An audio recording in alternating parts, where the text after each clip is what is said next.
우리 하나님의 말씀 창세기 26장 6절부터 보시겠습니다. 26장 6절. 네, 창세기 26장 6절입니다.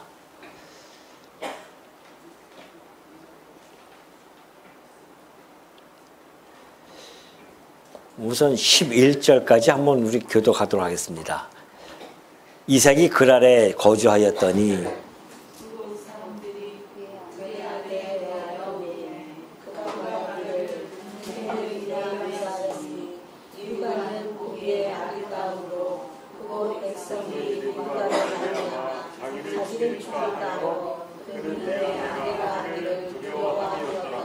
이삭이 거기 오래 거주하였더니 이삭이 그 아내 리브가를 껴안은 것을 블레셋 왕 아비멜렉이 창으로 내다본지라. 이에 아비멜렉이 이삭을 불러 이르되 그가 분명히 내 아내거늘 어찌 내 누이라 하였느냐. 이삭이 그에게 대답하되 내 생각에 그로 말미암아 내가 죽게 될까 두려워하였으리로다. 아비멜렉이 이르되 내가 어찌 우리에게 이렇게 행하였느냐. 백성 중 하나가 내 아내와 동침할 뻔하였도다. 내가 죄를 우리에게 입히었으리라. 아비멜렉이 이에 모든 백성에게 명하여 이르되 이 사람이나 그의 아내를 범하는 자가 죽이리라 하였더라. 예, 11절까지 같이 교독했습니다.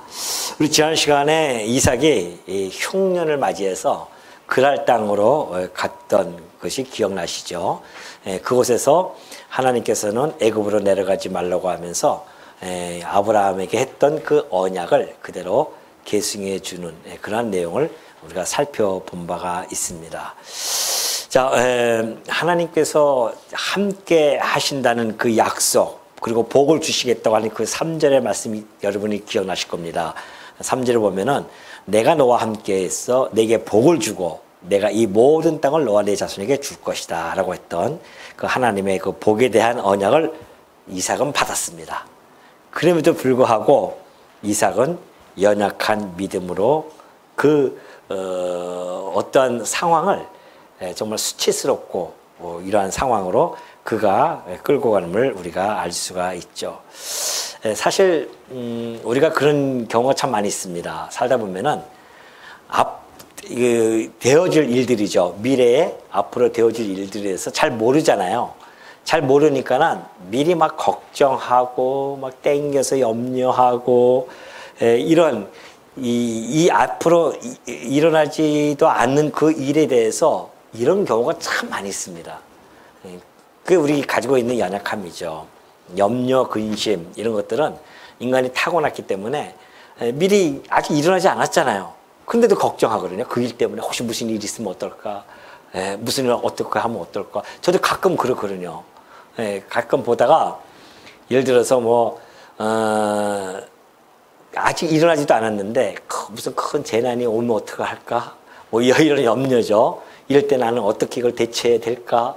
쓸데없는 그런 염려들을 많이 하고 살아간단 말입니다. 이 이삭도 역시 마찬가지죠. 앞으로 내가 지금 이 그랄 땅에서 살아갈 때에 혹시 어떤 일이 있을 수도 있겠다. 그래서 염려했던 것이 이제 그가 자기의 어떤 상황을 모면하려고 이렇게 머리를 쓰는 거죠. 리브가요, 잠깐 와보라고 하면서 리브가한테 이야기합니다. 당신이 아리따웠기 때문에 분명히 당신 때문에 내가 죽을 수도 있어 라고 하는 이야기를 해요. 우리 그런 소리 안 하잖아요. 평상시에. 저도 여태까지 그렇게 한 번도 얘기해 본 적이 없거든요. 내가 어디 지역에 가가지고서는 우리 집사람이 아리따웠기 때문에 혹시 내가 빼앗길까봐 내가 죽을까봐 내 동생이에요. 이렇게 내가 얘기한 적 한 번도 없거든요. 저는 아주 당당하게 내 아내입니다. 이렇게 이야기를 하죠. 근데 이삭은 왜 이런 일을 했을까요? 아리따웠다. 그래서 그들이 널 죽일 수도 있겠다. 왜? 그랄 지역은 자기가 살던 곳이 아니잖아요. 이방인의 땅이란 말입니다. 그러니까 자기 혼자 이제 들어간 거 아닙니까? 그런 염려가 막 엄습해 오기 시작한 거죠. 왜 그랬을까요? 그가 믿음이 연약할 수밖에 없었던 것을 잘 보여줍니다. 분명히 하나님이 내가 너와 함께 있어. 내가 전능자 하나님이 너와 함께 있어. 이 약속을 해줬는데 그 약속에 대한 믿음이 확고하게 쓰지 못한 겁니다. 아, 전능하신 하나님 나와 함께하고 계시다고 그 약속을 내가 받았다고 한다면은 어느 곳에 가든지 담대하게 살아갈 수 있잖아요. 근데 이삭은 그리하지 못했습니다. 마치 자기의 아버지 아브라함과 같은 그러한 모습을 그대로 보여줍니다. 저는 여러분이 이 사건을 보면서 혹시 어떤 생각을 듭니까? 야, 역시 이삭도 참 연약한 믿음이구나. 물론 맞습니다. 그러나 그것은 하나의 표피적인 현상만 바라보는 시각입니다. 여러분은 어떤 것이 보입니까? 이 상황에서 지금 이삭이 행하는 이 행동을 통하여서 어떠한 상황들이 여러분이 확 떠오를 수 있냐 말이죠. 뭐 생각도 안 해보셨을 거 아닙니까? 그냥 여기 앉아 계시는 거죠? 앉아 계시는 거죠? 저는 이걸 보면서 어떤 상황이 딱 떠오르냐면은 앞에 있는, 이 성경은 이제 문맥 따라 우리가 봐야 되잖아요. 문맥 따라 딱 보니까 이 사건이 있기 전에 리브가가 자기 동생 누이라고 속이기 전에 사건이 뭐였었죠? 예? 아니, 그 사건 말고. 그 전에, 바로 이삭에게 국한되어진 이야기입니다. 이삭이 그러한 속이는 상황이 들어가기 전에, 바로 전에 어떤 사건이 있었습니까? 아하, 참말로. 너무 멀리 가시네요. 바로 앞에 있잖아요. 하나님의 뭐가 있었어요? 위로와 용기의 언약 계승이 있었잖아요. 그죠? 언약 계승. 제가 지난 시간에 쫙 펼쳐졌잖아요. 이삭의 행적 해가지고서는 하나님께서 흉년, 시련 속에서 하나님께서 그랄 땅에 가서 용기와 힘을 주시는데 뭘 해주셨다? 아브라함의 언약을 계승해 주잖아요. 그리고 나서 곧바로 이 사건이 벌어진 거거든요. 그렇다고 한다면은 아브라함도 그렇고 이삭도 역시 마찬가지지만은 아브라함도 사실은 자기 속이잖아요. 속이면서 그 속였지 똑같이 해요. 이 아들처럼 똑같이 그렇게 속입니다. 그 속임에도 불구하고 아브라함에게 향하신 하나님의 그 섭리 속에서 보면은 아브라함을 어떠한 존재로 키워나가시나 말이죠. 뭘로 키워나가시죠? 믿음의 조상으로 키워나가시잖아요. 이삭도 마찬가지입니다. 이삭도 지금 이 언약을 계승을 받는데 그의 행동은 속이는 행동을 보여주고 연약한 모습을 보여줍니다. 그렇다고 한다면 아브라함에게 하셨던 그 언약이 계승되어지는 것이 이삭의 어떤 출중한 신앙의 아주 그 위상이라든가 높음이라든가 그런 것이 전혀 아니라는 겁니다. 그의 어떤 공로, 그러한 그의 어떤 행위에 따라서 이 언약이 계승되어진 것이 아니라 그 언약 계승은 철저한 하나님의 뭐다? 하나님의 뭘까요? 네? 예, 사역인데 하나님의 주권도 받고 은혜, 예, 맞습니다. 하나님의 은혜가 아닌 게 언약을 계승해 준다고 하는 것은 철저한 하나님의 은혜이지 그것이 인간의 어떤 공로, 행위 이것이 결코 아님을 이 사건을 통해서 보여주는 아주 진짜 이게 귀한 사건이 아닐 수 없죠. 우리는 그걸 읽어내는 겁니다. 야, 그렇구나. 그런데 하나님께서 그런 이삭을 어떻게 해요? 이삭답게 키워가셔요, 이제. 그것이 이제 바로 다음에 나오는 것이 9절부터 나옵니다. 자, 아비멜렉이 그걸 봤어요. 오래 살다 보니까는, 부부니까는 또 그 상황을 보는 거죠. 둘이 이렇게 안고 있는 이런 상황을 봤단 말입니다. 그러니까 아비멜렉이 화들짝 놀래요. 이삭을 부릅니다. 막 책망을 합니다. 너, 네 동생으로 했는데, 누이라고 했는데, 어떻게 이런 일이 벌어질 수 있느냐? 그렇게 이야기하니까, 이삭을 불러서 그렇게 이야기합니다. 그것이 9절 말씀이에요. 아비멜렉이 이삭을 불러 이르되, 그가 분명히 내 아내건을 어찌 내 누이라 하였느냐? 그렇게. 이삭이 그에게 대답하되, 내 생각에 그래요. 내 생각에 그로 말미암아 내가 죽게 될까 두려워했습니다. 그래요. 누구 생각이요? 자기 생각이에요. 이 인간이 자기 생각을 의지하게 되어주면요, 반드시 어려움을 겪을 수밖에 없습니다. 그렇다고 한다면 자기 생각을 의지했다고 하는 것은 하나님을 의지하지 않았습니다. 하나님의 말씀을, 하나님의 언약을 의지하지 아니한 결과는 무엇으로 나타납니까? 질책으로 옵니다. 이방인에게 질책을 받는다고 하는 자체는 뭐예요? 아니, 하나님의 언약 자손이 이방인에게 질책을 받는다? 수치스럽잖아요. 수치스러운 일입니다. 그 질책과 수치스러움을 속인 그 사건을 통해서 드러날 수밖에 없었습니다. 그런데 놀라운 일이 벌어집니다. 10절에 보니까 아비멜렉이 이르되 네가 어찌 우리에게 이렇게 행하였느냐? 백성 중 하나가 내 아내와 동침할 뻔하였도다. 내가 죄를 우리에게 입혔으리라. 네가 너 때문에 우리 백성이 죄를 입을 뻔하지 않았느냐? 책망하면서 아비멜렉이 모든 백성에게 선언을 합니다. 이 사람 이삭이나 그의 아내를 범하는 자는 어떻게 해요? 죽이리라. 그렇게 이야기를 해주고 있습니다. 여러분, 이삭이 그 이방의 땅에 가서 자기 스스로 보호하려고 해도 힘듭니다고. 언제 누가 해코지할지 몰라요. 이방인이라고 해가지고서는. 그들 입장으로서는 이방인이죠. 이삭이. 근데 놀랍게도 이삭 스스로가 확보할 수 없는 그 안전을 하나님께서 누구를 통하여? 그것도 이방 왕입니다. 왕의 명령은 절대죠. 그 이방 왕을 통해서 확보하시는 이 하나님의 이 오묘한 섭리, 이 절묘한 섭리 보십시오. 이삭은 그걸 두려워했는데 오히려 그것을 변하여 하나님께서는 그것을 선으로 바꾸시는 이 놀라운 모습. 그래서 이방에서의 이 보호하심, 이것은 곧 이삭답게 그 믿음을 키워가시는 그러한 섭리가 아닐 수 없습니다. 그럼 아비멜렉은 왜 이렇게 화들짝 놀랐을까요? 그리고 그걸 보호할 정도로 그렇게 화들짝 놀랐냐 말이죠. 오히려 이삭을 야단치면서 너 때문에 우리가 얼마나 힘들 뻔했냐 추방할 수도 있는데, 그렇게 하지 못하고 오히려 그 이삭을 보호하는 그 모습은 그 아비멜렉 왕이 이미 아버지 왕, 선대죠. 선대 왕으로부터 학습 효과가 있었습니다. 무슨 사건이었을까요?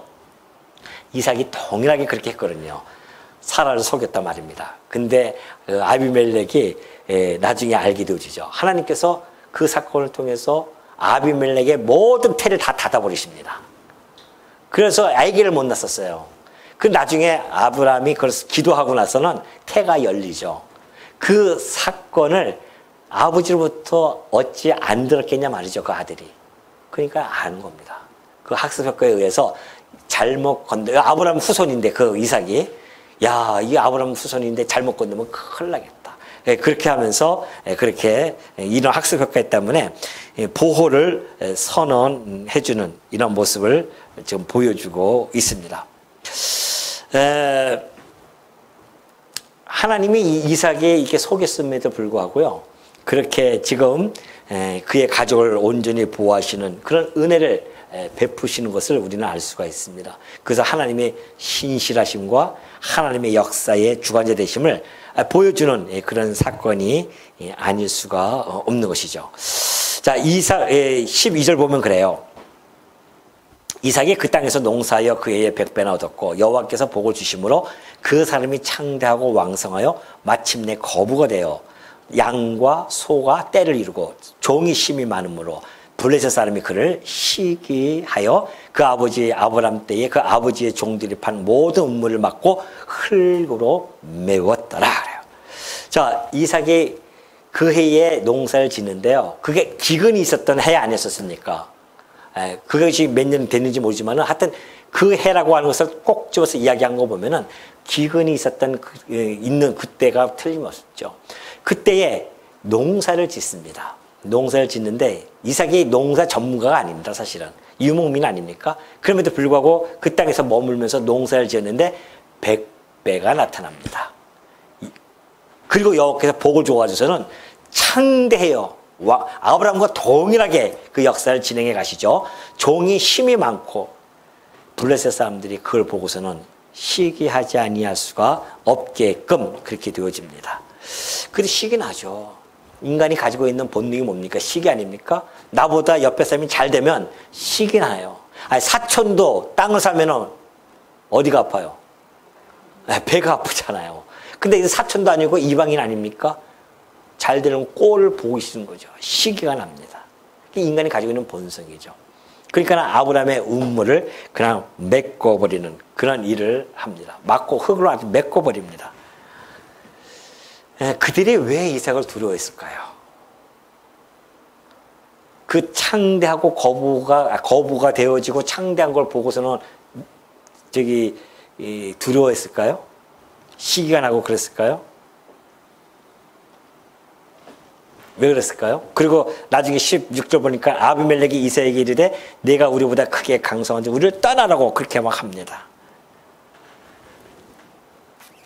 그들이 어떻게 보면은 이제 시기 나서 아브라함에게 그렇게 한 것 같지만은 그러나 그 이면, 그건 표면적인 사건이고 이면에는 아브라함에게 복을 주시고 이삭에게 복을 주시고 이삭과 함께하는 그러한 이삭에게 행하시는 그 하나님이 함께하시는 그 두려움, 그것이 있다는 겁니다. 자, 우리가 이제 이 다윗의 시를 보면은 이런 시가 있어요. 시편 37장 18절에 보면은 여호와께서 온전한 자의 나를 아시나니 그들의 기업은 영원하리로다. 당신의 언약 백성들을 나를 다 아신다는 겁니다. 그들은 환난 때에, 하나님의 언약 자손들은 환난 때에 부끄러움을 당하지 아니하며 기근의 날에도 풍족할 것이라고 했습니다.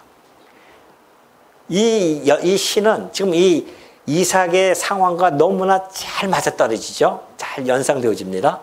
지금 기근의 날도 이삭이 얼마나 풍족합니까? 하나님께서 그 환난 때에도 그를 부끄러움을 당하지 않게 해주시는 그런 모습을 지금 보여주는데 그 위상을 높여줍니다. 아니, 이방인에게 질책을 받아요? 언약 자손이? 그런데 그럼에도 불구하고 하나님께서는 지금 이삭을 거부로 만드십니다.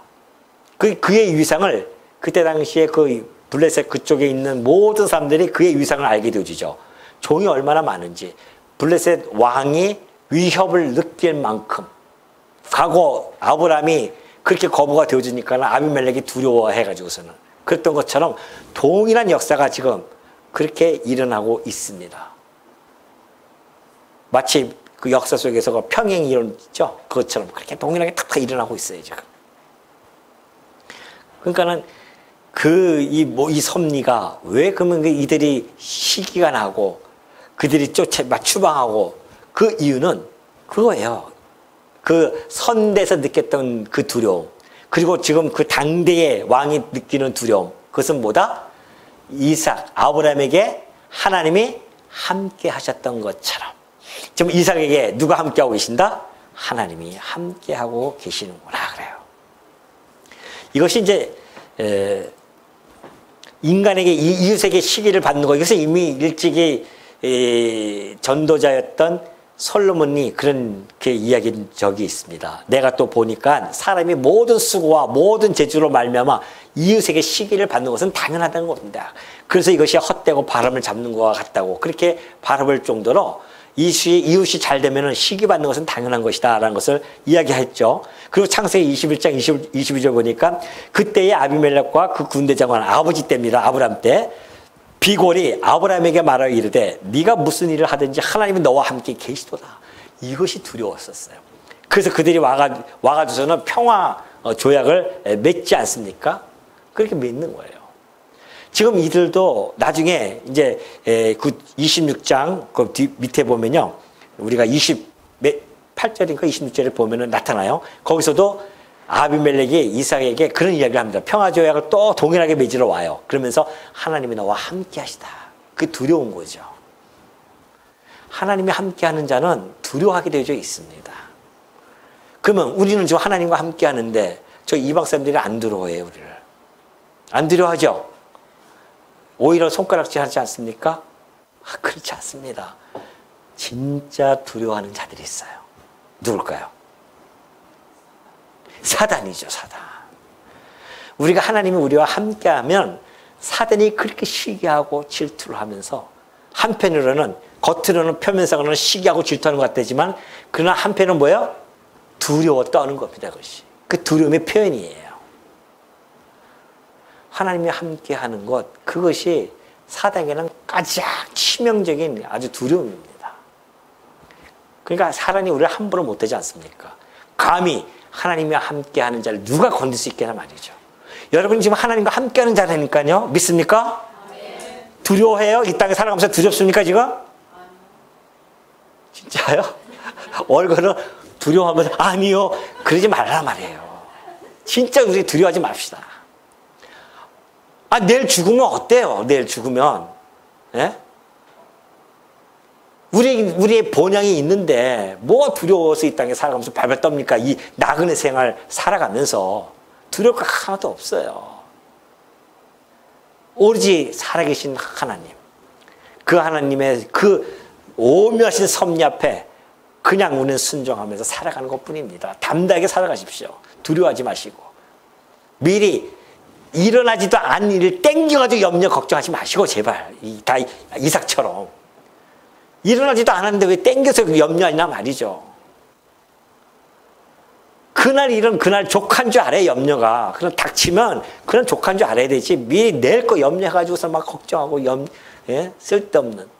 그러면서는 아버지가 우리가 하나님 내가 아버지야 하면서 누구한테 가서 얘기하겠습니까? 하나님 우리 아버지야 하면 아이고 그렇게 저 능력자 전능자가 아버지인데 너 왜 이렇게 염려 많냐 이렇게 얘기하면 얼마나 부끄럽겠냐 말이죠.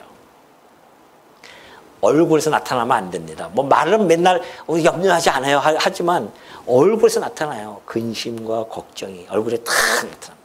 왜? 얼굴은 우리 마음의 표현이기 때문에 그렇습니다. 마음이 흔들리고 걱정돼 보십시오. 얼굴이 변하고 흑빛이 돼가지고 다니지 않습니까? 뭐 이 나그네 삶 속에서 그렇게 흑빛 되는 일이 무엇이 있겠습니까? 없으면 없는 대로 살면 되는 것이고 말은 이렇게 하더라도 실질적으로 다가오면 또 안 그렇죠? 삶이라고 하는 건 그렇습니다. 그래서 우리가 기도가 필요한 거예요. 그때마다 아버지 연약함을 주께서 아시지 않습니까? 저를 붙들어 주옵소서. 이 기도하라고 주신 거 아니겠어요? 그래서는 그러니 이방인들이 시기하는 건 당연하죠. 사단이 시기하는 건 당연합니다. 예수님께서 하신 말씀이 요한복음 15장 19절에 있잖아요. 너희가 세상에 속하였으면 세상에 자기의 것을 사랑하죠. 아니 이삭이 블레셋 사람이었다고 한다면 블레셋 사람들 시기하겠습니까? 안 그래요. 그러나 이방인이기 때문에 그들이 봤을 때는 이방인이죠. 이삭이. 그러니까 자기에게 속하지 않았기 때문에 그들이 시기할 수밖에 없는 겁니다. 그러나 너희는 세상에 속한 자가 아니요 도리어 내가 너희를 세상에서 택하였기 때문에 그래요.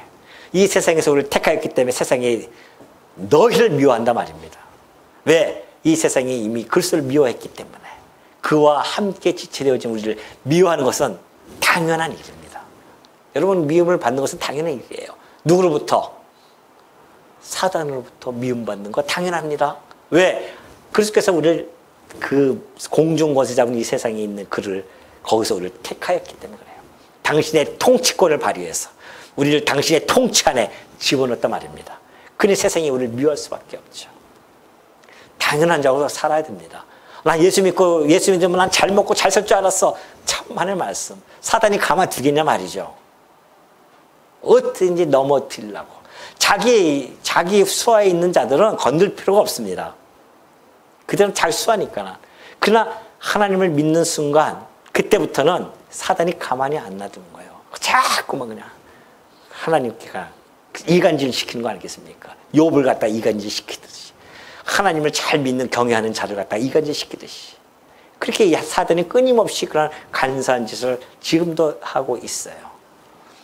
그러니까 혹시 우리가 어려움을 당한다고 한다면 내가 그리스도에게 택함을 받은 자이기 때문에 이 세상에서는 어쩔 수 없이 어려움을 겪고 있는구나. 각오하고 사셔야 됩니다. 세상 사람들은 어떤 사람들은 뭐 그런 얘기 안 하잖아요. 예수 믿고 복모 받지 못하면은 그거는 이미 저주받은 자다. 이렇게 이야기합니다. 그래서 그거 이야기해가지고서는 뭐 수십만 명 모이지 않습니까 지금?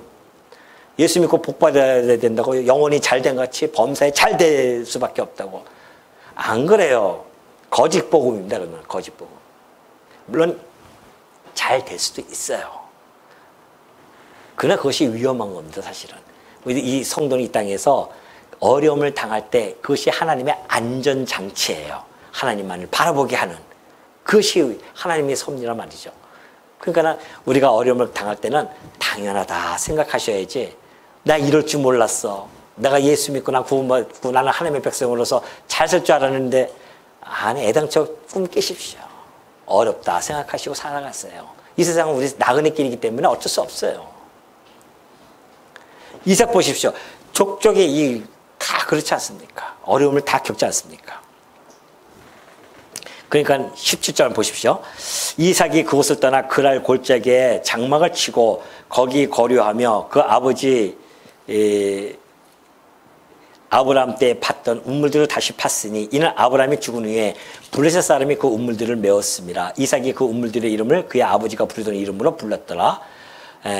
이삭의 종들이 골짜기를 파서 샘 근원을 얻었더니 그날 목자들이 이삭의 목자와 다투어 이르되 이 물은 우리의 것이라 하며 이삭이 그 다툼으로 말미암아 그 우물 이름을 에색이라 하였으며 또 다른 우물을 팠더니 그들이 또 다툼으로 그 이름을 신나라 하였으며 이삭이 거기서 옮겨 다른 우물을 팠더니 그들이 다투지 아니하였으므로 그 이름을 르호봇이라 하여 이르되 이제는 여호와께서 우리를 위하여 넓게 하셨으니 이 땅에서 우리가 번성하리로다 하였더라. 자, 이삭이요, 이제 이렇게 되어집니다.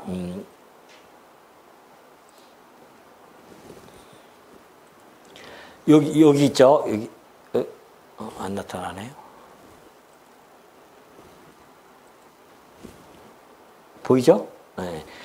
여기 지금 이 그랄로 내려갔습니다. 이삭이 이 그랄에서 지금 쫓겨난 거예요. 그랄 골짜기로 온 거죠. 이쪽으로. 그랄 골짜기로 왔는데, 이제 아브라함이 팠던 우물이 있었습니다. 그래서 그 우물을 했는데 이 그럴 사람들이 와가지고 그 우물 다 메꿔버려요. 여러분, 이 우물은 유목민에 있어서는 이게 생명줄과 같으죠. 이 물이 없으면은 목축할 수도 없고 자기네들도 다 목말라 죽을 수밖에 없습니다. 그러니까 전쟁이 나면은 그 우물부터 메우는 것이 전략입니다. 그만큼 아주 중요한 거죠. 그래서 그 우물마다 그 가치의 비중이 크기 때문에 이름을 하나하나 짓는 겁니다. 그만큼 우물이라는 것은 지금이야 우리 뭐 수돗물만 틀면 나오지만은 그때는 우물을 파야 되거든요. 어려움이 겪는 겁니다. 근데 그 우물을 메꿨어요. 그러면은 이 블레셋의 그 왕이 그러잖아요. 우리보다 강하니까 나가라고 그렇게 이야기했단 말입니다. 추방을 했어요. 그럼 강하니까는 전쟁이다. 이제는 좋다. 이삭이 그럴 수 있죠. 우물을 메꿔? 이때 전쟁이네. 내가 하나님과 함께하는 자야. 전쟁 벌 수 있습니까? 없습니까? 예? 벌 수 있어요? 없어요? 있죠.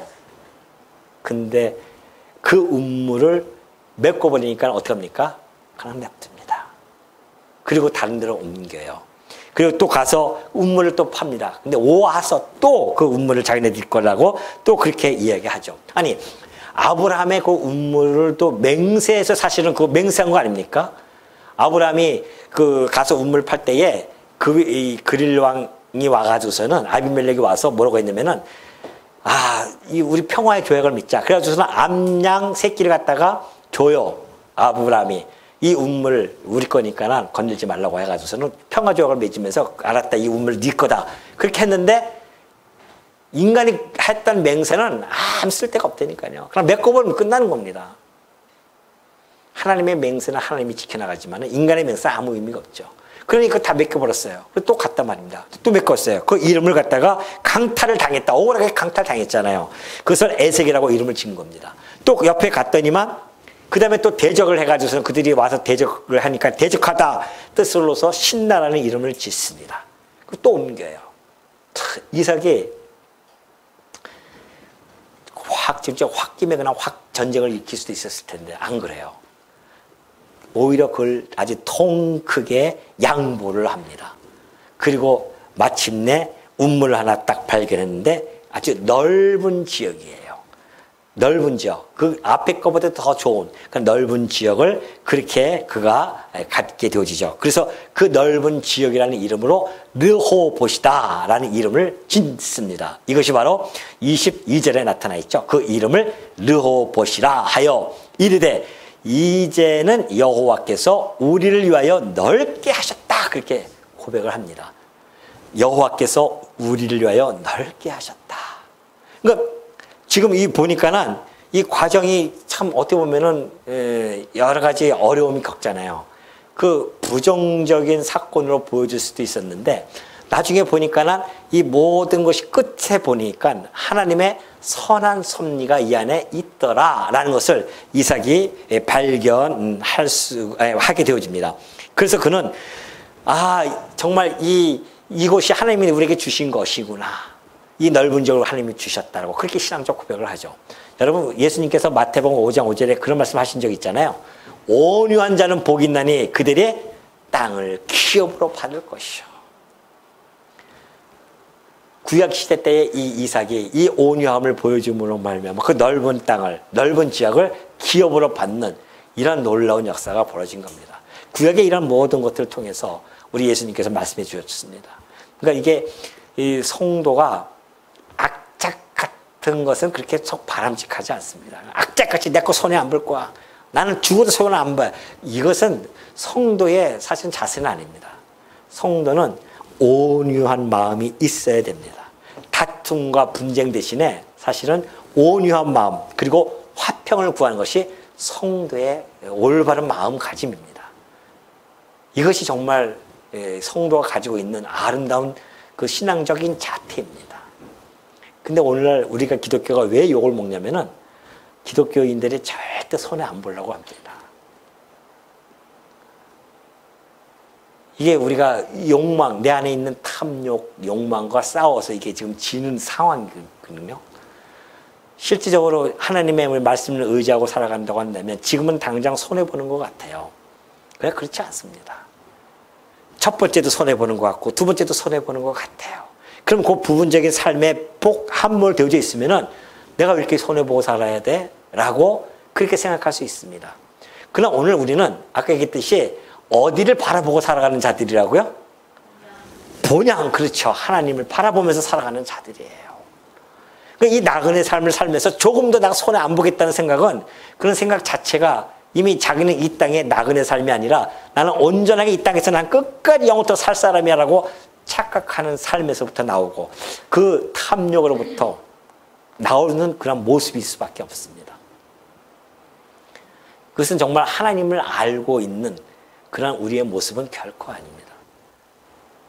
오늘 우리는 이삭을 통해서 이삭이 지금 이렇게 변모해 가는 모습을 우리는 보고 있습니다. 두려워했던 그 이삭, 그리고 거기서 책망을 받고 수치스러움을 당했던 그 이삭.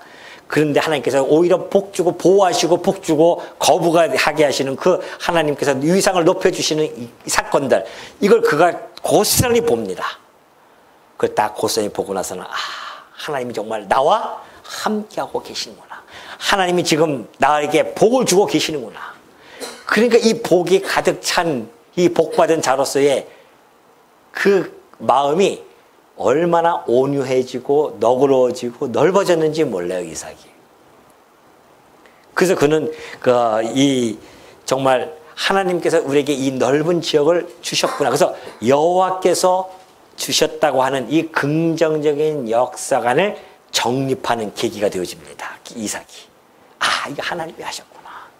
하나님 더 좋게 하시려고, 결국은 이 넓은 지역을 주시려고 이런 과정을 걸쳐서 이렇게 해주셨구나. 그걸 깨닫는 거죠. 여러분, 이거는 이삭만이 아니에요. 오늘 우리의 삶이 다 그렇습니다. 여러분, 이 삶 한번 뒤돌아 보십시오. 얼마나 안 좋은 일들이 많이 있었습니까? 그 안 좋은 일을 겪어서 지금의 나를 이렇게 만들어 가시는 그 하나님의 섭리. 그러니까 우리가 우리의 삶을 단편적으로 보면 안 된다는 겁니다. 항상 우리가 가지고 있는 최대의 장점이 뭡니까? 총체적인 시각 아니겠어요? 나의 태어남과 나의 죽는 날까지의 이 삶을 총체적으로 볼 수 있는 시야. 이것이 지혜로운 자의 시야입니다. 왜 우리는 이걸 어떻게 확보해냈을까요? 어떻게 확보했습니까, 이거를? 우리는 말씀을 통하여 확보했잖아요. 시작과 종말을 우리는 하나님의 말씀을 통해 알게 되어졌습니다. 우리의 시야는 처음 역사의 시작과 역사의 끝을 하나님이 우리에게 주심으로 말미암아 우리의 시야를 확 넓힌 겁니다. 그러니까 우리의 시작과 우리의 종말, 나의 종말까지도 우린 그 안에서 충분히 해석하고 살아갈 수 있게 되어졌다는 거 아니겠습니까? 이것이 우리의 행복입니다, 진짜. 우리가 신지식을 통하여 우리의 관점이 변했다고 하는 것처럼 이 행복함이 도대체 어디냐 말이죠. 그러니까 난 이삭이 아주 고백을 하지 않습니까? 이곳에서 하나님이 연약하신 대로 우리 자손들이 번성하리라. 그렇게 고백을 하죠. 마치 시냇가에 심겨진 그 나무가 계절에 따라서 하나님께서 좋고 큰 열매들을 맺혀주시는 것처럼 하나님께서 당신의 언약 자손들, 이 풍성한 이 후손의 이 축복을 우리에게 주셨기 때문에 이곳에서 번성할 것이라고 하는 신앙적 고백이, 확신에 찬 신앙적 고백을 지금 22절을 통해서 지금 이삭이 고백해 주고 있다. 이런 고백까지 지금 여러 차례의 과정을 거쳐서 하나님이 이삭을 이삭답게 키워나가신 이 모습, 이것을 우리가 충분히 알 수가 있습니다. 그러니 자, 이 시편 120편 6절 보십시오. 내가 화평을 미워하는 자들과 함께 오래 거주하였다다. 이삭이 노래와 거의 흡사하지 않습니까? 화평을 미워하는 자다. 이삭은 화평을 원했는데 화평을 그들은 미워해요. 함께 오래 거주했지만은 결국은 그가 쫓겨나지 않습니까? 나는 화평을 원할지라도 내가 말할 때 그들은 싸우려 하는도다. 이 시 노래처럼 그는 이 하나님의 그 백성들, 하나님의 언약 자손들은 이 세상 나그네 길에서 살아가는 숙명입니다. 숙명. 어쩔 수 없어요. 우리가 화평을 원하더라도요, 사단은 끝까지 우리를 싸우려 합니다. 이거 어쩔 수 없습니다. 사단하고 화평을 할 수도 없지만은 이것이 우리가 이 세상에서 선택함을 받은 자들의 숙명, 성도의 숙명임을 우리가 알 수가 있죠. 그럼 우리가 치열 행동은 무슨 행동인가? 이렇게 싸우려 할 때 우리는 어떻게 되는가? 총칼 들고 싸울까요? 우리도 함께? 예? 어떻게 할까요? 시편 121편 1절에 보니까 너무나 잘 나타나 있습니다. 내가 산을 향하여 눈을 들리라. 이런 상황에서 내가 나의 도움이 어디서 올까? 바라보는 겁니다. 근데 보니까 나의 도움이 어디서 와요? 천지를 지으신 여호와에게서로다. 천지를 지으신 하나님. 천지를 지으신 하나님, 천지가 주인이신 하나님, 그분에게 도움이 온다고 한다면 이 땅 하나, 조그만 땅 때문에 걱정할 거 있습니까? 없습니까? 없다는 얘기예요. 여호와께서는 너를 실족하지 아니하게 하시며 너를 지키시는 이가 졸지 아니하신다. 비록 운문을 빼앗기고 내가 간다 할지라도 하나님은 졸지도 아니하시고 주무시지도 아니하시면서 우리를 지켜 보호하고 계신다는 거 아니겠습니까? 여호와는 너를 지키시는 이시라. 여호와께서 내 오른쪽에서 내 그늘이 되시고 낮의 해가 너를 상하지 않게 하며 밤의 달도 너를 해치지 아니하게 하신다는 건 아닙니까? 여호와께서 너를 지켜 모든 환난을 면하게 하시며 또 내 영혼을 지키시리로다. 그러니 여호와께서 너의 출입을 지금부터 영원부터 지키실 것이기 때문에 그 하나님만을 의지하고 살아가면 된다는 거 아니겠습니까? 자, 그러면 이렇게 우리가 하나님 도움을 바라보는 자들은 결국은 결론적인 그러한 결과의 행동을 취하게 되어집니다. 그것이 로마서 12장에 잘 나타났어요. 12장 10절에 보니까 아무에게도 악을 악으로 갚지 말고 모든 사람 앞에서 선한 일을 도모하라는 겁니다. 그것이 성도입니다. 나의 도움이 오로지 여호와에게서로다 라고 믿는 자들은 악을 악으로 갚지 않습니다. 내가 뭐로 악으로 갚습니까? 할 수 있거든. 너희로서는 모든 사람과 더불어 화목하라. 성도는요, 할 수만 있으면 내 주변에 있는 모든 사람과 화목해야 됩니다. 왜? 화목제물로 오신 그리스도를 통하여 하나님과 우리가 화목되어졌기 때문에 주변에 있는 사람들과 화목하게 살아야 돼요. 이웃들하고 눈만 뜨면 싸우고, 그리고 주일날에는 성경책 들고 나오고, 이거 참 부끄럽지 않습니까? 예? 옆에서 막 어쨌게는 막 싸우고 막 네가 뭐 좀 막 싸워요. 그럼 또 그 사람들은 또 우리가 교회 다니는 걸 어떻게 알면은 아이고 예수 믿는 것들이 더해요 막 이러면서 또 그 소리 하지 않습니까? 그 소리가 안 나오도록 애당초 싸우지 않는 것이 최고입니다. 예. 그럼 안 싸우려면 어떻게 돼요? 내가 손해보는데 안 싸우겠어요? 손해보는데 어떻게 안 싸울 수 있겠습니까? 내가 손해본다고 하는 것은 그건 내 탐욕입니다. 내 욕망이에요. 이것을 성령께서 이것을 싸워 나가야 됩니다. 모든 사람과 더불어 화목하라. 내 사랑하는 자들아 너희가 친히 원수를 갚지 말라는 겁니다. 하나님의 진노심을 맡겨요 그냥. 네 알겠습니다. 옆에서 막 뭐라고 하면은 그냥 하나님께 맡겨버려요. 그냥. 하나님이 해결해 주시니까. 당신의 언약, 당신의 택한 백성을 함부로 하는 자들은 하나님께서 맡겨버리시면 됩니다. 기록되었으되 원수 갚는 것이 내게 있으니 내가 갚으라고 주께서 말씀하시지 않았느냐 말이죠. 차라리 네 원수가 줄이거든 먹이고 목마르거든 마시게 하라. 그리함으로 네가 숯불을 그 머리에 쌓아놓으리라. 차라리 그렇게 행동을 취하면은요 그 원수가 오히려 뜨끈뜨끈해지는 겁니다. 낯이 두껍죠. 요새 부끄럽단 말입니다. 성도는 악에게 지지 말고 선으로 악을 이기는 자들이에요. 혹시 여러분이 지금 살아가면서 그런 어려움을 겪고 있다? 그러니까 그래서 우리가 이걸 못하기 때문에 성령이 오신 겁니다. 성령을 받은 자들은요 악을 악으로 갚지 않고 오히려 선한 일을 도모함으로 말미암아 하나님의 영광이 나를 통하여 드러난다는 사실 여러분의 마음속에 꼭 깊이 간직하시고 이삭의 이 삶을 통해서 여러분의 삶을 잘 투영하시고 하나님이 이삭을 이렇게 키워가듯이 지금도 나를 키워가시고 나와 함께하고 계시는구나. 어떤 어려움이 온다 할지라도 내가 그들과 악을 악으로 갚지 않고 싸우지 않냐고 오히려 온유한 마음으로 그들을 대할 때에 하나님께서는 더 좋은 곳으로 나를 채워주실 것이다. 이것이 바로 성경에서 오늘 우리에게 주는 말씀인 줄 마음속에 깊이 간직하셔서 온유한 마음으로 이웃들과 화목한 삶을 살아가는 우리 성도님들이 되어주시기를 당부드립니다.